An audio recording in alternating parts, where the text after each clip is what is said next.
Okay.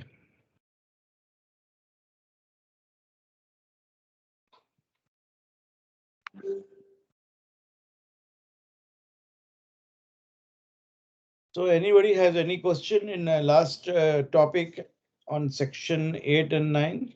9. Section 9 complete. 10. 9.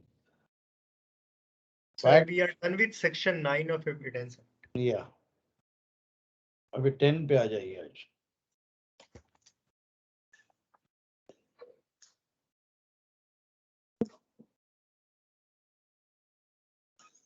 Yeah. Yes.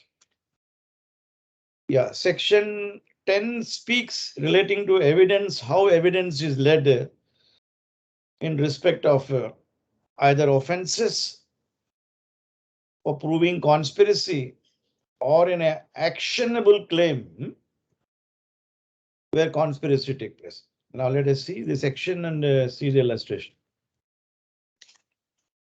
Yeah, things said, section 10, things said or done by conspirator in reference to common design. So all of you know the meaning of conspiracy, section 120A, 120B of the Indian Evidence Act. Illegal act done, isn't it? All of you know that, no? 120A, 120B. Or repeat करने की जरूरत ही नहीं पड़ेगी. Yeah, where there is a reasonable ground to believe that two or more persons have conspired to commit an offense. So you require minimum 2 persons to commit a conspiracy. One person cannot commit it. So naturally, they will be co-accused. Keep your CRPC also along. I will I will take the CRPC. Just give me 1 minute.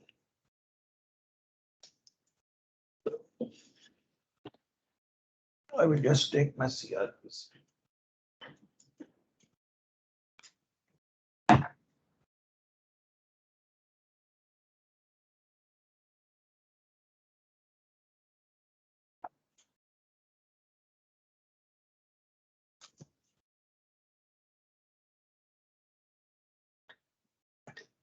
Yeah. To understand the meaning of conspiracy, please, those of you have forgotten, section 120 collision.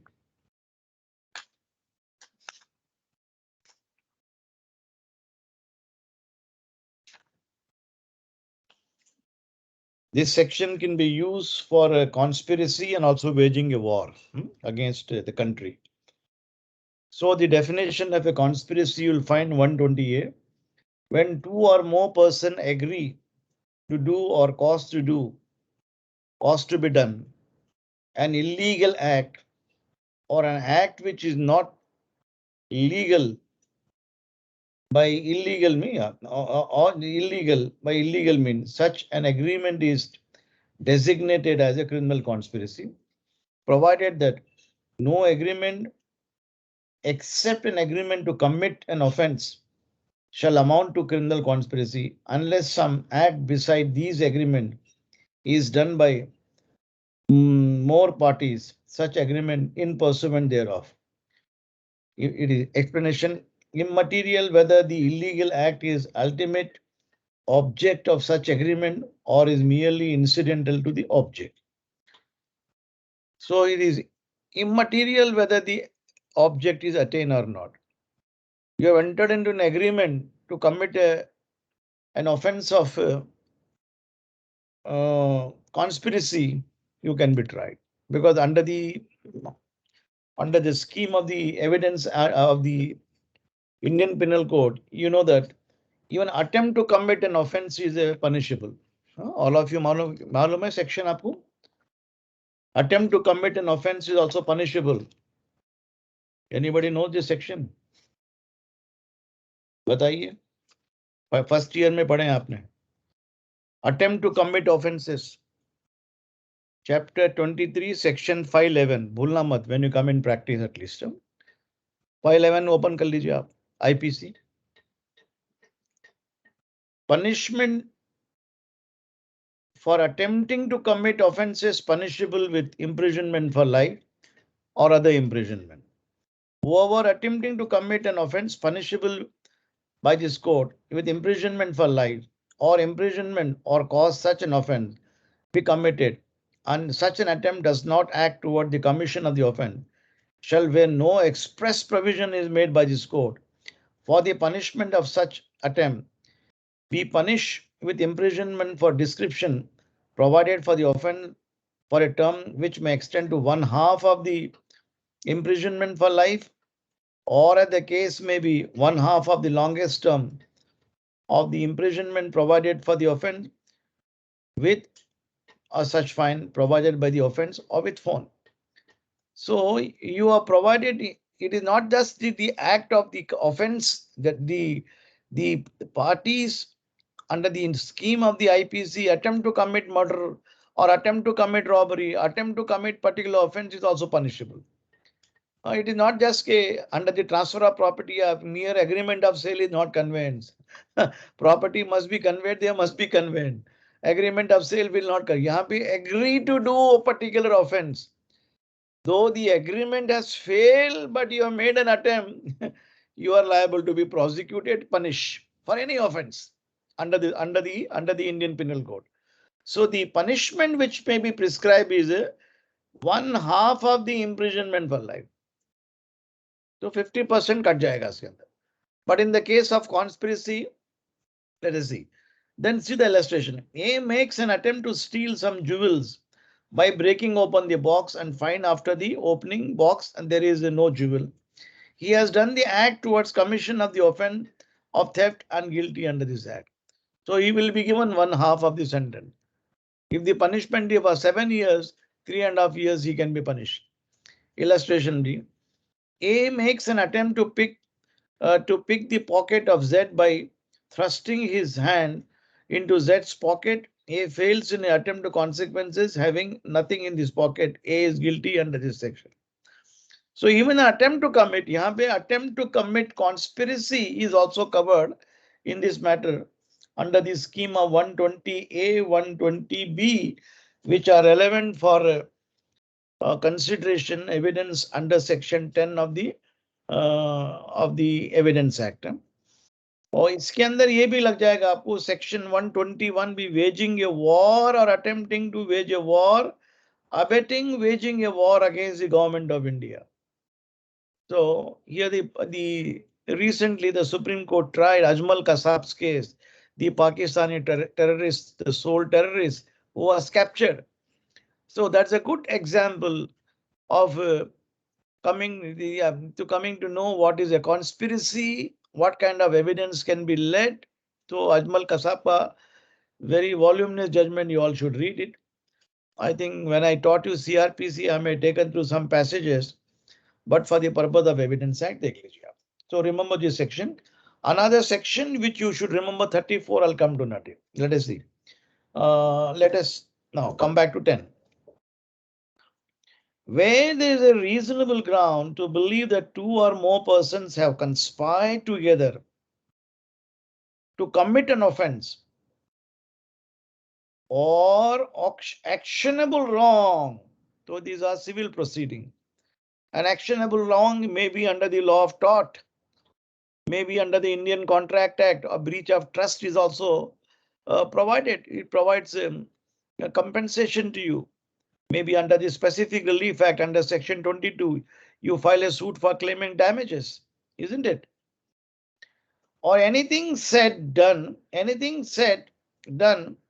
or written by any one of such person in reference to their common intention. Underline the word common intention. So there must be there must be minimum 2 persons. These 2 persons have entered into a conspiracy to do an illegal act. So not only just entering into a conspiracy to do an illegal act, they must possess the common intention, that is the mens rea. What is a common intention is explained to you under section 34 of the Indian Penal Code. That dekh lijiye wo bhi. Open 34.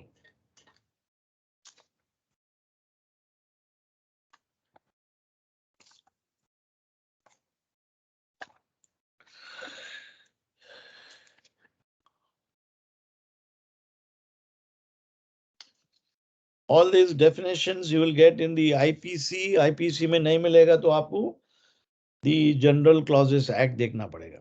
Okay, 34. Indian Penal Code.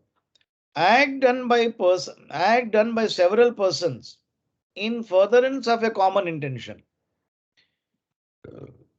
When a crime is done by several persons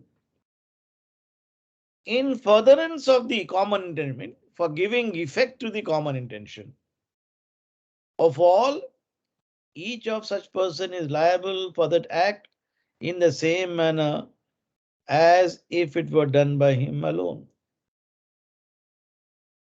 So furtherance of the common intention is very important in order to rope in everybody in the matter.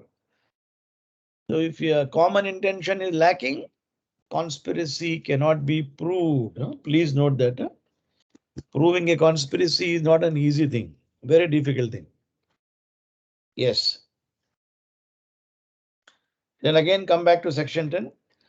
Where there is a reasonable ground to believe that two or more persons have conspired together to commit an offense or an actionable wrong, anything said, done, written by any of such person in reference to their common intention.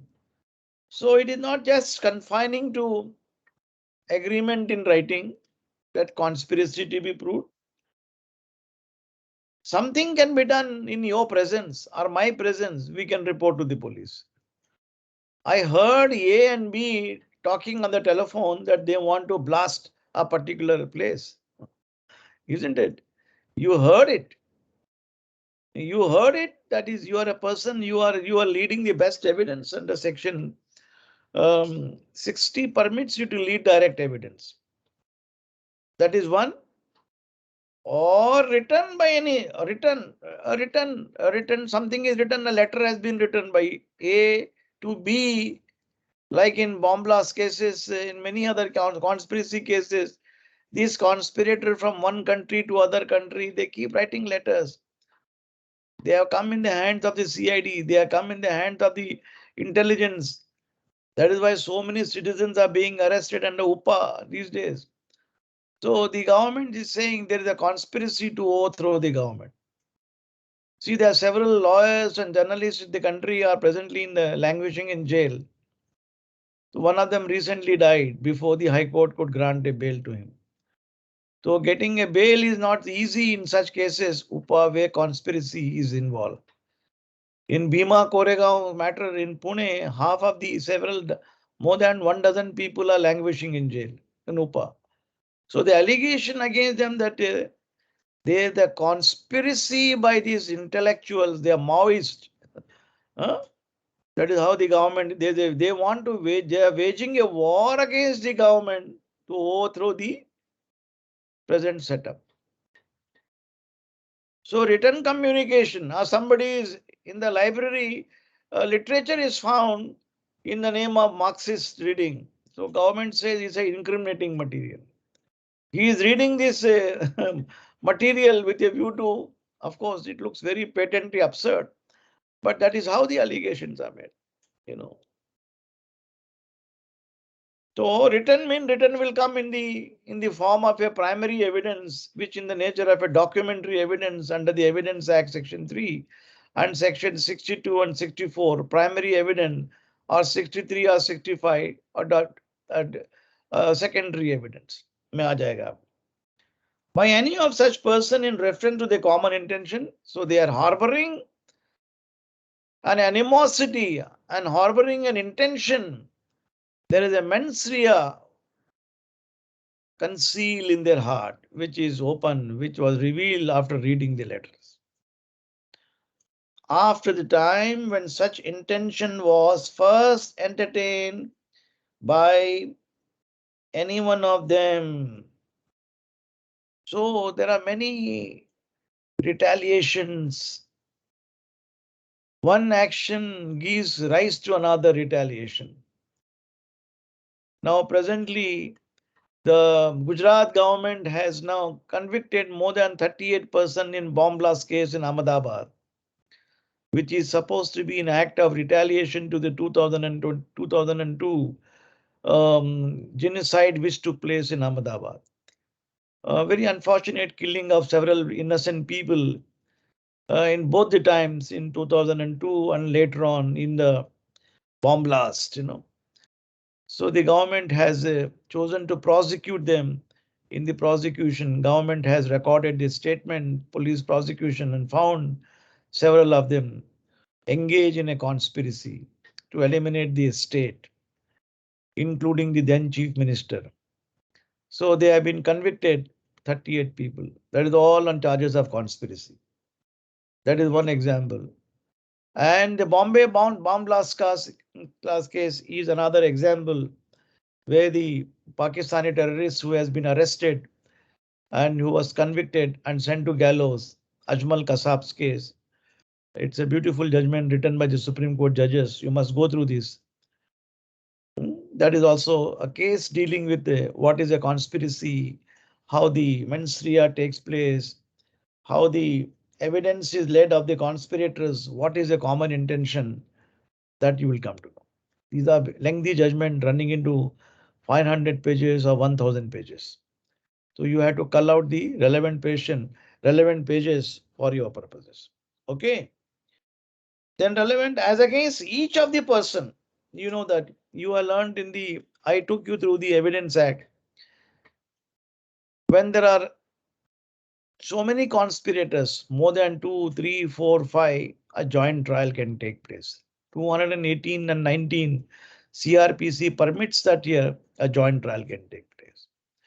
When a joint trial takes place, I told you that the confession in a joint trial, both must be tried together when one person wants to implicate the other.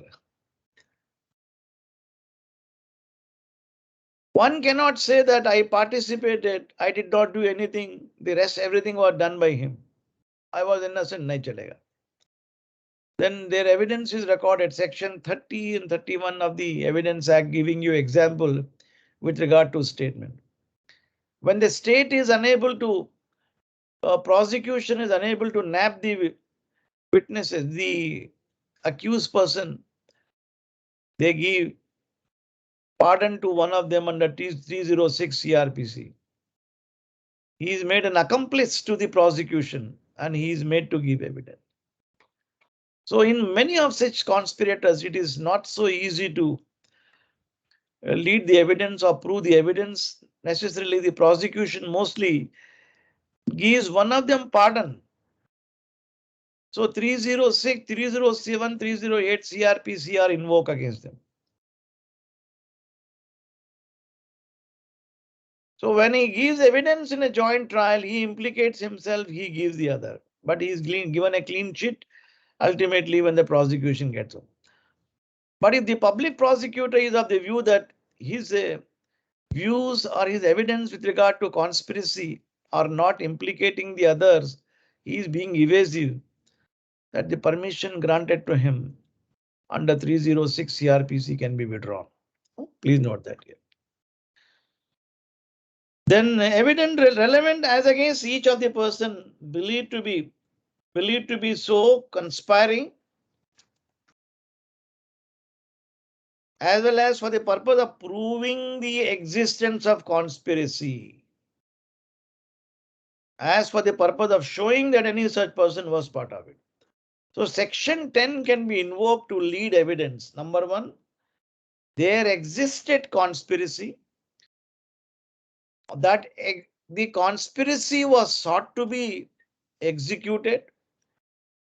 It was pre-planned, it was under consideration, it was attempted to be done, or it has been done, or maybe required to be done. So इस सब चीजों के लिए section 10 would be the court will permit the evidence. Of course, it is couched in a very liberal manner. Court is at liberty for interpreting the provisions of section 10. the court will take aid to the provisions of section 120, 120A, 120B, 121 and section 34 of the 34 of the Indian Penal Code. Okay. So this section is applicable to both the criminal prosecution as well as civil cases. So there is a conspiracy also in civil cases, isn't it? To one partner is conspiring with the other partner or his customers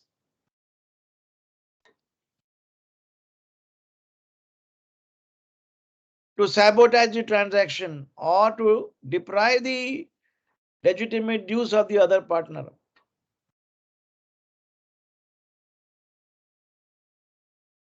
You are trying to A and B. The two landlords have entered into conspiracy with the subtenant to deprive the rights of a tenant. They can be a conspiracy, isn't it? How to get rid of him? So many of the subtenants are protected under the rent control legislation by virtue of the various Rent Act enactment. So, for example, a landlord is filing a suit against a tenant in the court of law without joining subtenant as a party. We will throw him out, and when the property comes to it, we'll distribute 50-50%. ऐसा भी होता है, isn't it? There are such cases come up before the court. At least I have myself seen how some of the lawyers do this. I mean, the landlord will file a suit against a tenant. Tenant may not be in possession. Subtenant is in possession. Tenant may be in America, London. He has given the premises on subtenancy to Mr. X. X के खिलाफ without joining him as a party, and they will obtain an ex parte decree and throw him out. Of course, if the subtenant, if he contests the matter, he will succeed. If he doesn't succeed, the conspiracy will succeed. So that booty is shared between them. Suit can be filed. The suit can be filed by the subtenant who has been dispossessed. Of course, he has a remedy under the Code of Civil Procedure by coming as an obstructionist, by making an application for setting aside the ex parte decree, applying for restitution under 144 CPC. Various remedies. Or he can also apply for damages. He has suffered mental torture, agony on account of the conspiracy played by them. I should be reinstated, reinducted, and also pay with the damages. Decree is a collusive decree has been obtained by the landlord and tenant behind my back.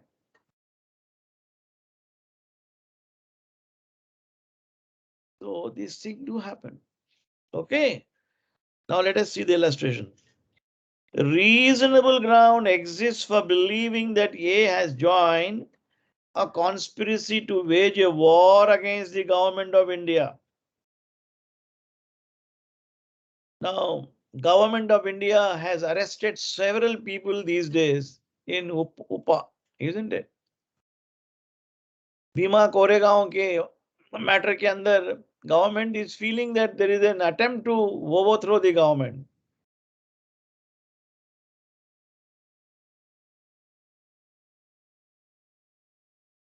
So there exists a conspiracy between these Maoists or the so-called enlightened people. They are waging a war against the government. So evidence can be led to establish that the conspiracy came in existence at A place. There was a participation of Mr. X, Y, Z at different places. And it was sought to be executed at a third place. These are all ingredients of a conspiracy evidence which are allowed. Okay. Now, another illustration, see that the fact that we procured arms in Europe for the purpose of conspiracy. So the gentleman B procured arms with a view to the waging a war against the country or a state or an administration.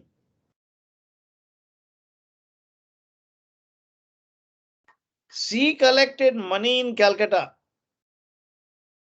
for a like object. D persuaded person to join conspiracy in Bombay. He published writings and advocating object in view at Agra. And F transmitted from Delhi to A at Kabul the money which C had collected at Calcutta. And the content of the letter written by H giving account of conspiracy are relevant both to prove the existence of the conspiracy and to prove A's complicity, although he may have been ignorant of all of them. And he may be a person who is financing. Even a financier can be caught. Now, in the Bombay blast case, one of the accused was a charter accountant who was financing the amount. Yaqub Memon's case, you know that here. He was a charter accountant. What was the need for it? He was a financier. He was actually not in participating, but he was. If you finance and harbor a enemy, if you harbor a person who is a criminal, you are committing an offense. That lady, one of the lady in Mahim, she had allowed the accused person with weapons to come and stay at her house. She took the plea that I had no idea he had a weapon.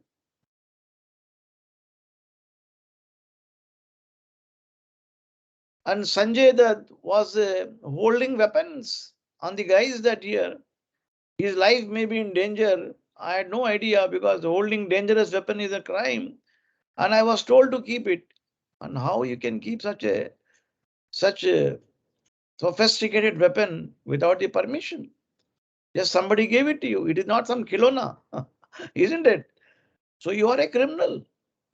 You will be branded and co-accused in this matter. Under the Arms Act, you are not supposed to keep a revolver also. You require a permission. Leave aside keeping AK-47, which is very dangerous and deadly. So the illustration totally fits in the Bombay blast case. How the money was collected and circulated. Karachi, Mumbai, Dubai, Delhi, Agra, yes, of example. This is when you read the Ajmal Kasab's case, this is very clear to you. Please, it is a reported judgment. All of you go through when after exam at least spare time can. Okay. Yeah. Yes, sir. Section 10 can be used both for criminal law and civil law. Anybody want to ask any question? बताइए.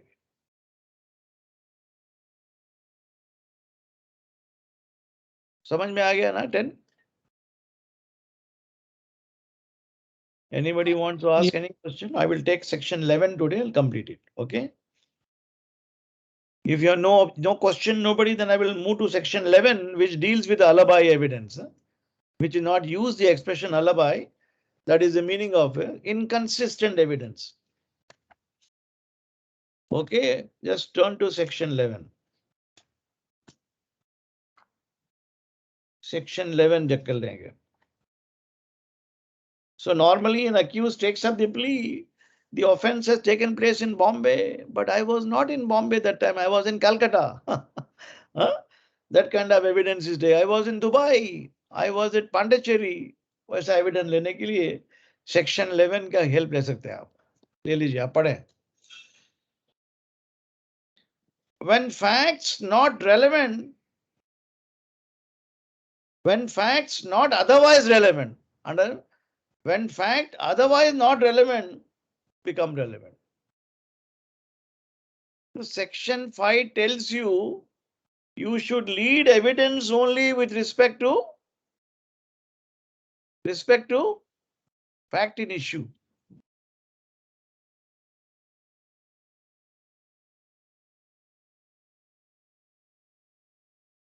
Section 11 is permitting you beyond that.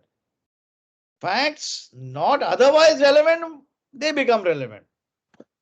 So commission of a crime is taking place in Mumbai, and you are telling the court something about Delhi, Madras, which is not the subject matter. How you become relevant? Let us see that. When facts otherwise not relevant become relevant, fact not relevant, if they are inconsistent, kindly see that. If they are inconsistent with any fact in issue or relevant fact. So inconsistency must be established. The prosecution says that the murder has taken place in Mumbai at Churchgate area. So when a murder has taken place in Mumbai, normally under the scheme of the CRPC, trial will take place in the court of session where the court is situated.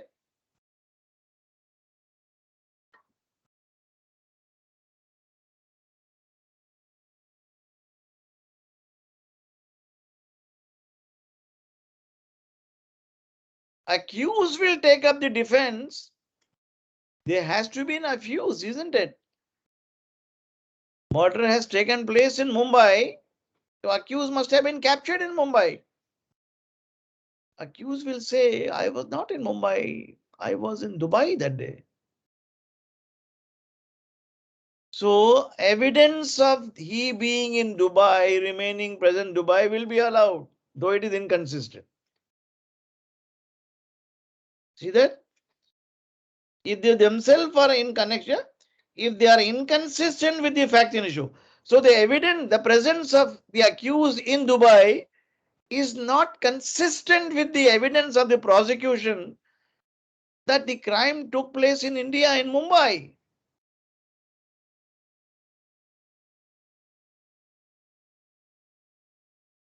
So despite there is contradiction, there are inconsistencies. A talks of A thing, B is talking of something Z thing. Prosecution talks about Mumbai, India, and accused talks of the UAE and Dubai. Zameen व आसमान का फर्क है. So when there is inconsistency, even assuming there is an inconsistency, evidence is relevant. Under 11.1. Number 2, if by themselves or in connection with the other fact, if by themselves mean the fact of he remaining in Dubai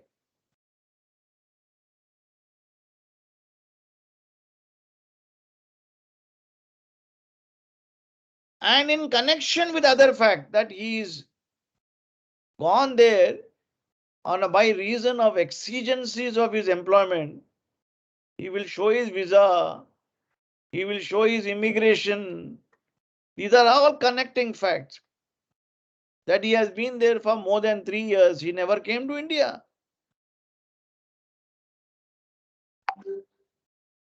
Then, if by themselves connection with the other fact make the existence or non-existent, mean the fact that I was not present in Mumbai, I was stationed at Dubai, was in existence. Was in existence there. Non-existent mean I was never been in Mumbai at that time. So my presence was non-existing there at the time of the scene of the offense. All these witnesses who are being examined by the prosecution are interested persons. By no stretch of imagination they could have identified me because I was not there. So I am leading evidence. I may be permitted to lead evidence with regard to the non-existence.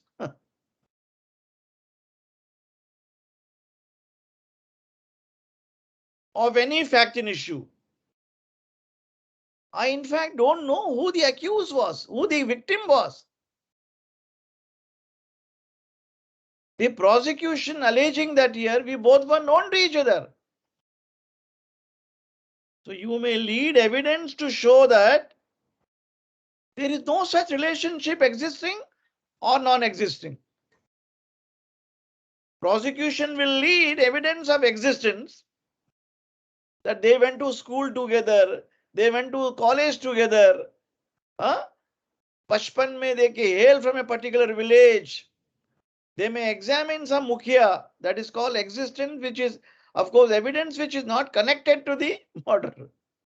The court will allow it. And these gentlemen accused will lead evidence there is no such relationship existing. I never went to that school at all, which the prosecution alleging. All the documents which they have produced are fictitious. They are manufactured. I studied not in Mumbai or in Maharashtra. I came from UP or Bihar. I can show my school leaving certificate. So you are proving your non-existence in Maharashtra. If I am hailing from North India, it is highly improbable I could have been here. If I was in Dubai, it is highly improbable the offense could have taken place in Mumbai at my hand. The entire prosecution story is nothing but cock and bull story. That kind of evidence you will be permitted to lead. So alibi evidence mean evidence you are not there. And also evidence which is totally destroying the case of the prosecution. Not connected. Like in civil cases, you say that case is filed against you by the plaintiff. You say, I don't know him, I have no privity of contract. Where is the question of claiming damages from me, possession from me? I don't know him at all. We are strangers. At least uske andar no privity of contract means strangers. Inconsistency. If you take up the plea that year, there was a res judicata, there were relationship. There was formally a decree was passed against me, against both of them, which decree has been suppressed by the other side. I produce here with the decree which was passed about 25 years ago between the parents of the plaintiff and defendant. So though may be inconsistent, it is relevant here. Okay, now the illustration, if you see, वो समझ में आ जाएगा. Let us see the illustration. The question is whether A committed a crime at Calcutta on a certain day. तो कैलकाटा में murder हुआ है क्या, robbery हुई क्या, थेफ्ट हुआ है क्या, whatever crime, A crime, B crime, C crime. The fact that on day A was at Lahore is relevant. Like I am from Lahore.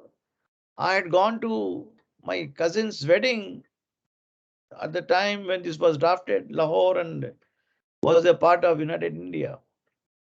You could easily come and go by bus and train, trams, host of services there. Now you can take up the plea that Bombay on this, you can take up the plea in Delhi. I was in Delhi at the relevant time. I am serving as an officer there. My working timings are 10 to morning 10 to क्या नाम रात में 8-9 बजे तक. ये offense हुआ दोपहर में 2 बजे. How am I expected to be in Mumbai in a working day 2 p.m., 2 a.m., 2 p.m. when I was in Delhi? So highly improbable evidence can be laid. You may prove that I was in a meeting.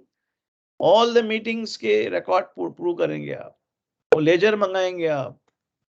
जो company में थे आप करते हैं उनको भी examine करेंगे आप apart from yourself. Okay, that kind of evidence you can dislodge it. It is a evidence which is not otherwise relevant. It becomes relevant. Of course, evidence with regard to Delhi is not connected to Bombay's crime, but it has become relevant because accusation is wrong against you. The fact that near the time when the crime was committed, A was at a distance from the place where it was committed, which would render it highly improbable, though not impossible, and he committed is relevant. The witness is saying that in the middle of the night the offense was committed about 12 baje, 11 baje. It was pitch dark. And his eyesight is not proper. It is highly improbable that he could identify anybody. समझे ना ये भी question आएगा evidence It is impossible when it is pitch dark 11:30 11 or 12 in the night or 2 a.m. 1 a.m. 2 p.m. रात एक का अंधेरा था and he is alleging that here I committed the murder. First and foremost, I was not there.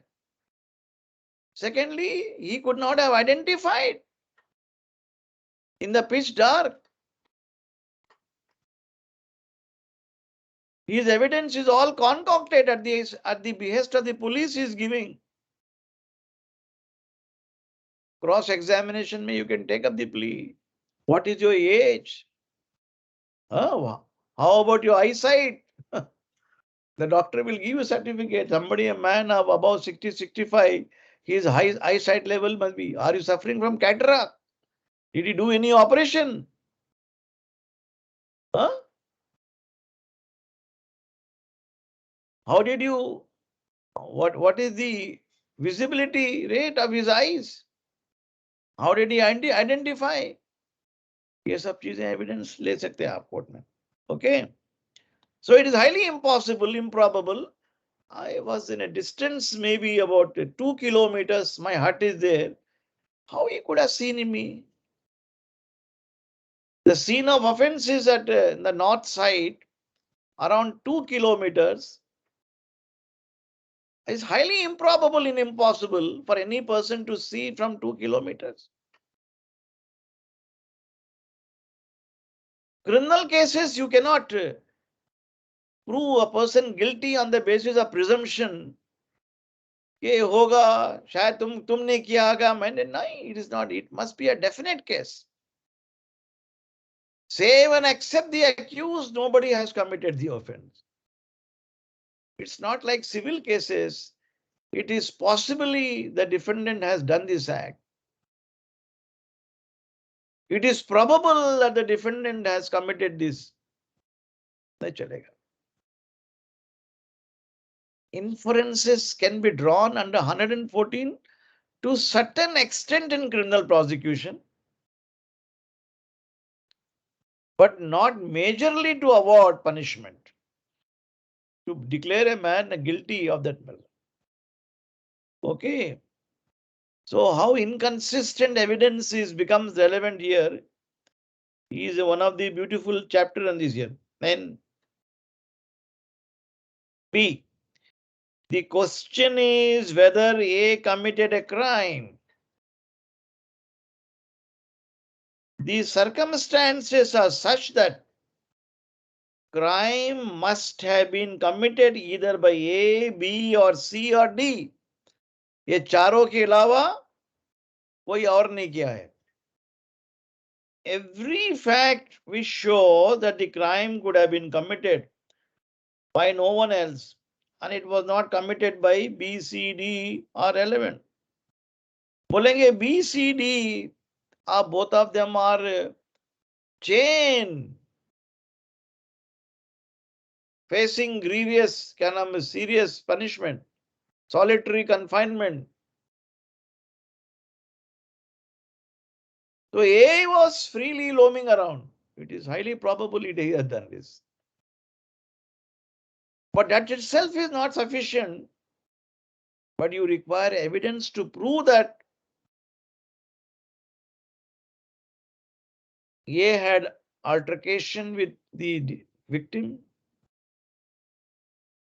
There was sudden and grave provocation, or there may be some mens rea between them. There was some intention, some kind of relations was strained between them, or he was suffering from insanity, or he did it, he provoked him, various reasons. So यहाँ पे BCD could not have committed the offense because they were in chain. ताला किसके पास था? Jailer के पास था.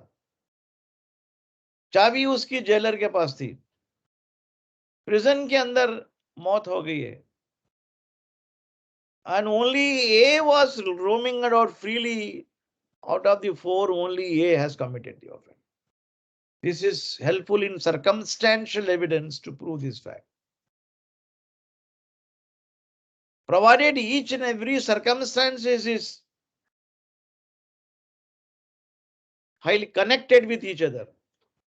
Like in Manju Sharat's case, like in Pakala Narayan Swami's case, where the dead body of the gentleman was chopped into 7 pieces and kept in a trunk by the son-in-law. So the prosecution established that here the death has taken place. Trunk कहाँ से आया था, कहाँ से खरीदा था, दुकान थी बनिए की, and who took it, description of a person, and came to know that person had taken loan from the deceased and he happened to be son-in-law. बहुत सारी लंबी कहानी है वो. जजमेंट पढ़िए आप प्रीवी काउंसिल का. Beautiful judgement on very unfortunate case where the son-in-law and his own daughter are responsible for killing the old man for not being able to pay the loan. Okay, circumstantial evidence के ऊपर the Privy Council convicted him. So the evidence under section is known as alibi evidence. There are lots of judgment on this point. You can see that here. Dharam Singh versus State, 93 Supreme Court. There are many. If you open your Google, बहुत सारे judgment मिलेंगे. Judgment पढ़ के आपको फायदा कुछ नहीं भी इस वक्त. You will have no time. देखना तो देख लीजिए. Those who want to read it. Google के ऊपर बहुत सारे हैं. काफी judgments हैं. Okay, these are the inconsistency होने के बावजूद you can lead, you are permitted to lead that evidence, fact and issue as well as relevant fact. Anybody has any question, please ask me. Okay. आज के लिए बस करेंगे. Probably I have one more lecture. We can take one more section. Do we have time, Kumar? Side 627 only. We can take another one. Another We section. can complete section Yeah. 12. Has any question? देख लीजिए आप. किसी को सवाल पूछना है पूछ लीजिए. Anybody wants to ask question, please ले लीजिए.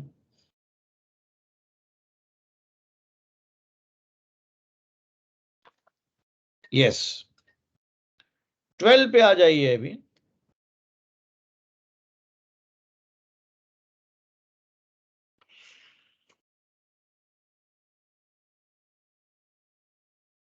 In suits for damages, fact tending to enable the court to determine amounts are relevant.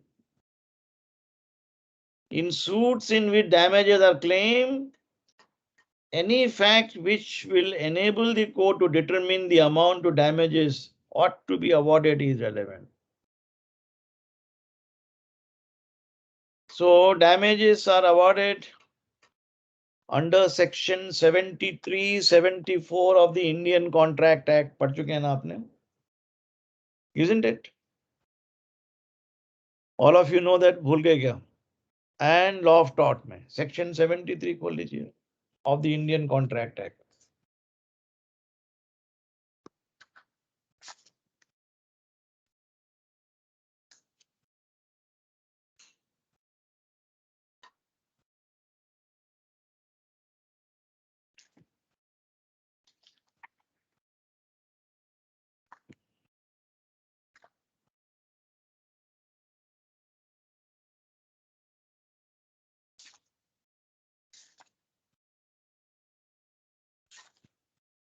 Okay, section 73 खोल लीजिए, 73 and 74.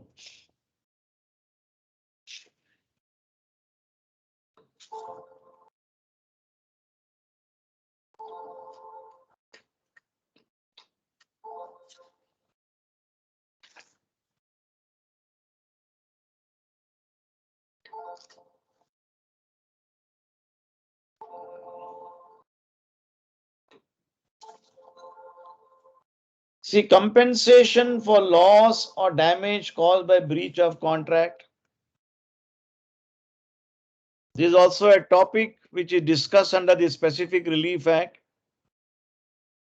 Either you can go for specific performance of a contract under Section 10 of the Specific Relief Act, or you may claim damages under Section 40 of the Specific Relief Act, or both you can ask under Section 22. पढ़े ना आपने Section 22 of the Specific Relief Act, second में पढ़ेंगे. Specific performance and damages both can be claimed, or in the alternative you can claim one of them. Agar specific performance is not possible, court will grant you only damages. Specifically, important.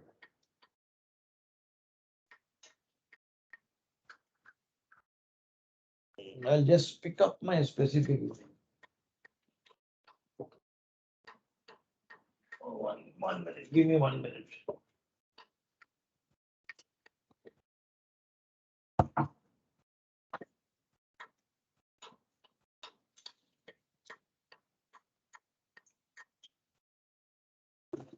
Yeah. Please remember this when you become a lawyer. You will have to remember so many acts. Even in the examination you have to give. Section 10 specifically gives you specific performance.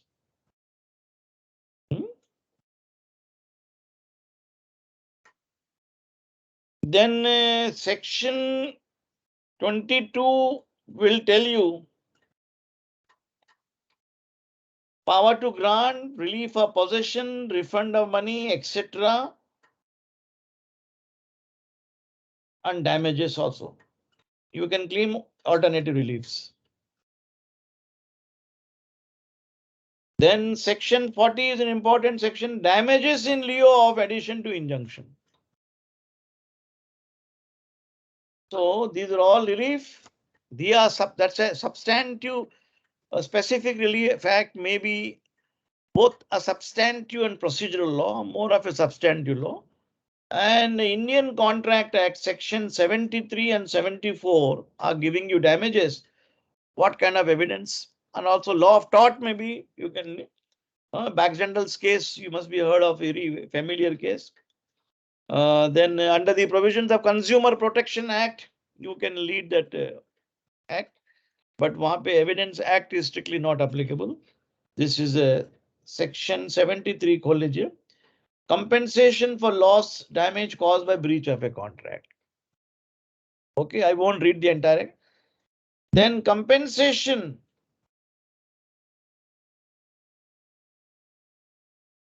is also sought under section 74 for breach of contract where penalty is stipulated. So certain contracts के अंदर लिखा होता है, if you don't complete the construction within a period of 2 years, normally owner of a owner of a plot of land appointing the developer tells him, if you don't complete the construction within 2 years, you have to pay me penalty damages at the rate of 1,000 rupees per day or 1 lakh per month. So this is called forfeiture clause. ऐसे lease के अंदर भी होता है, under section 105, 106 of the TP Act के अंदर है. Whereas lessee not performing particular act, particular time, liable to pay features. So you are entitled to lead evidence under the provisions of the section 12 permits you to lead evidence. How damages you cannot ascertain. Who will do that here? Who will do that? What is the amount of compensation? What is the, how mental torture agony has been caused to you? Isn't it? आप बोलेंगे consumer court में particular motor vehicle आपने खरीदी, हाँ? और defective निकली. As a plaintiff, you can give, you require expert evidence. Automobile engineer is required to give you an opinion. उसका evidence को लीड करना पड़ेगा. Expert evidence. In the case of damages also, what is the amount of damages or mean profit you are entitled to? You have to appoint experts. Valuer, in the case of land properties, you appoint. They will give the market value. कितना रहेगा?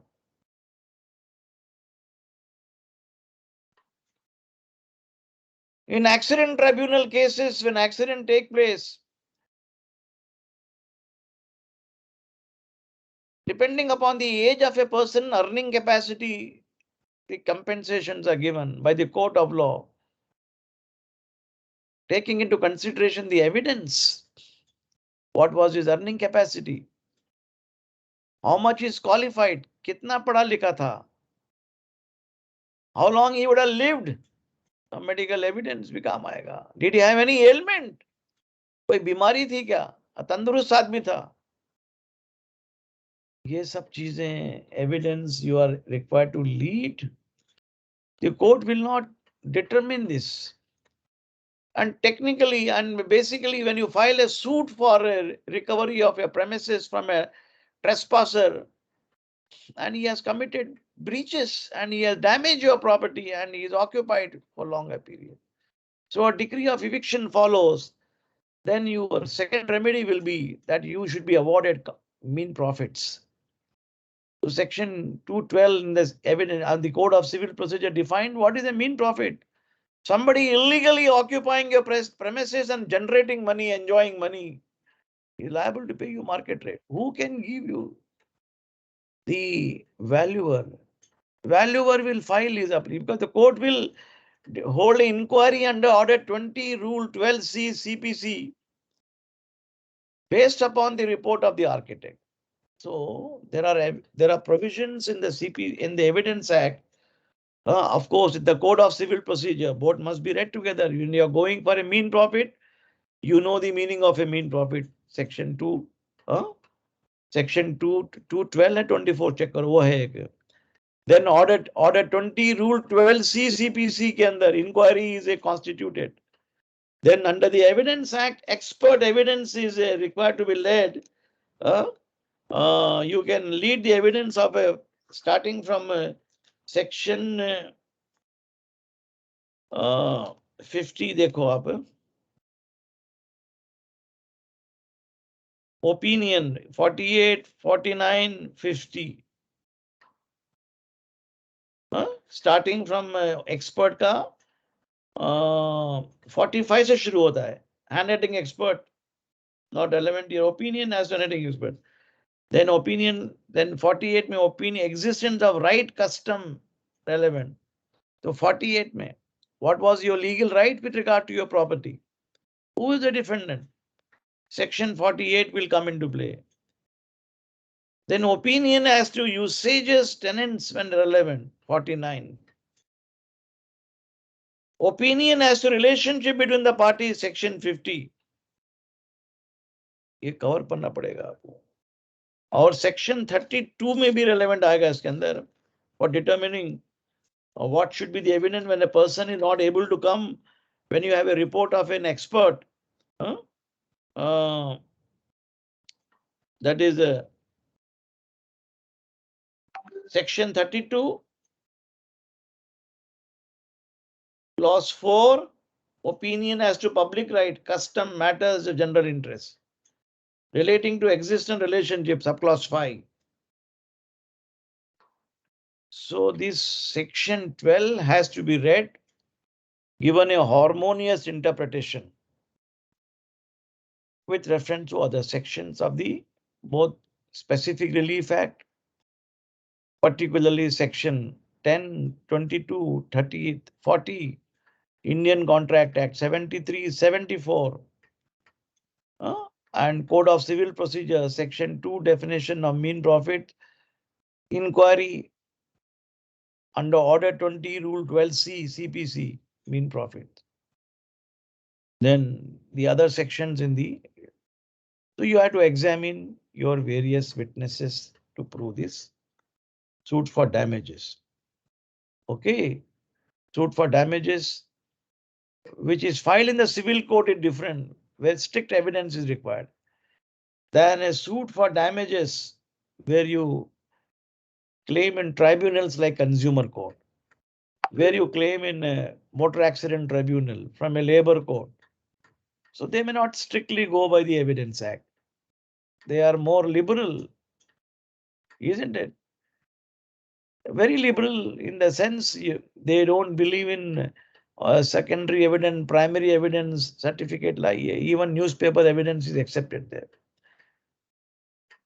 So more or less, broadly speaking, when the rules are absent with regard to evidence, they will follow the principles laid down in the Evidence Act.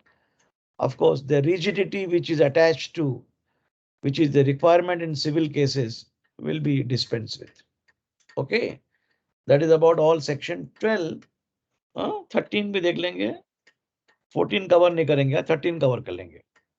Facts relevant when right to custom in the question, where the question is as to existence of any right, custom, following facts are relevant. Any transaction by which right or custom question was created, claim modified, recognized, asserted, denied, was inconsistent with the existence. Particular instance in which a right or custom was claimed, recognized, exercised, or in which it is exercised or disputed, asserted, or departed. So section 13 for proving the custom, usages, and legal right is a very important section which must be read along with section 48.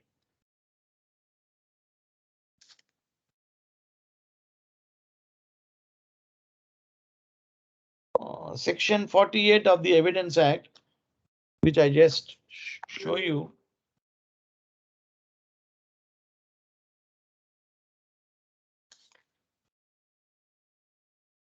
Opinion as to existence of a right or a custom when relevant.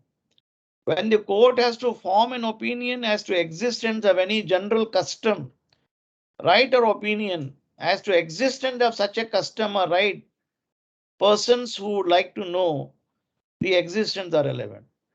Now, interestingly, the Karnataka High Court full bench is examining right to wear a hijab is a custom which is valid among the Muslims, isn't it?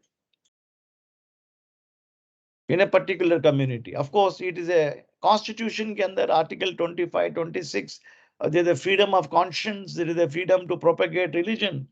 I'm not going into the assuming for the sake of argument, if those girls, instead of moving the High Court under writ petition, move the civil court, they can take recourse to section 13 and 48. That there's a custom in our tradition, in our families, to wear this the hijab. Like in some parts of India, in Rajasthan, the ladies wear a gungat. You know that. What is a custom? Sardarjis wear a kripan and wear the headgear. It's a custom. It's actually a custom which is to be asserted and established by the court of law. So the court can definitely, even the writ court can take into consideration the provisions of section 13 and 48 for determining this question, because that is the writ court is deciding whether it is an essential practice among the Muslims to wear a hijab or not. Some girls take up the plea that here it may not be an essential practice, may be relevant or not. It is a custom, it is our conscience, it is my practice, it is my choice, it is my right to choice. If I want to exercise my choice, it cannot be denied. Whether such a choice denied is existent. So these are all coined with a beautiful expression, disputed contention both in the constitution, in civil cases. Of course, it's a matter of course, the court taking the what is the correct view. So you have a right to prove the custom. It is a custom in the community to do this particular act. It is a custom in, like, for example, among the Hindus, under the Hindu Marriage Act, Hindu Majority Act, you cannot take a child who is above 15 in the adoption, isn't it? But somebody might say there is a custom in our community, even a child above 15 can be taken in adoption. So that custom you may be allowed to lead it. So that it's a matter of a custom which is required to be proved. Naturally, you prove this custom by examining the oldest member in the community. So it's a very delicate subject. It will trigger off controversy if I say anything. Better not say it, but to say let the court do this job. Of course, everybody has a custom, everybody has a right, everybody has a choice, everybody has freedom of conscience. So when it is disputed, when it is contentious, the provisions of section 13 come into play and 48 come into play. Okay, आज के लिए हम बंद करेंगे. I am also slightly tired. Huh? I have other lecture for specifically for other Delhi group. वो लूंगा मैं. Anybody wants to ask me any question? पूछ लीजिए. कुछ पूछना है?